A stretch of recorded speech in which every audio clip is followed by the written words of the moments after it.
जय जगन्नाथ सांग मैंने चलतु आज चिकेन करी बनैबा। देखंतु चिकेन पई प्रथमे मु आलू गुडी को एमती काटिकी भाजी नेइची पूरा ब्राउन कलर हैला पर्यंत। तापरे सोरिष तेल पकेकी अल्प टिके चीनी देइची, बेसी देले टिके मिठा लागिवो, अल्प टिके देइची खाली कलर पई। ब्राउन कलर हे गला परे गोटा गरम मसला पके देकी पियाज को पके देइची। तापरे पियाज को जरिवा पई टिके लूण पकेइची, तापरे लंका गुंड और हळदी गुंड पकेकी पियाज को एमती भलो भाबरे भाजी नबा। देखंतु पियाज रो पूरा परफेक्ट कलर आसी गलानी। तापरे जो अदा रसुण को पेस्ट करके रखी, पियाज को पेस्ट करके रखी, तापर पकईदेली।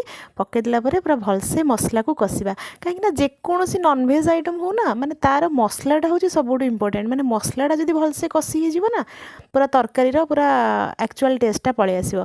तापर देखंतु जो चिकेन को मैरिनेट करके रखी थी लुण हल्दी और अल्प टिके सोरिष तेल देकी ता देहरे ऐड करदेली। तो चिकेन को बर्तमान भलसे पूरा कषि नबा।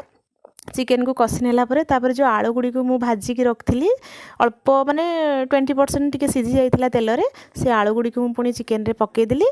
तो देखंतु चिकेन आ आलू तो पूरा भलसे एमती कषि नवा। तो कषा हो गला परे तो कषा माने स्टार्ट करूथी तो आम बाबूंकर हो गलानी माने से 10 थर पचारे माने नॉनवेज आइटम रे चिकेन आ मटन हेले तांको निहाती कषा टिके दरकार। माने से झोल रे जहाँ खाउछंती खांतु किछि नै, कषा तांको निहाती दरकार।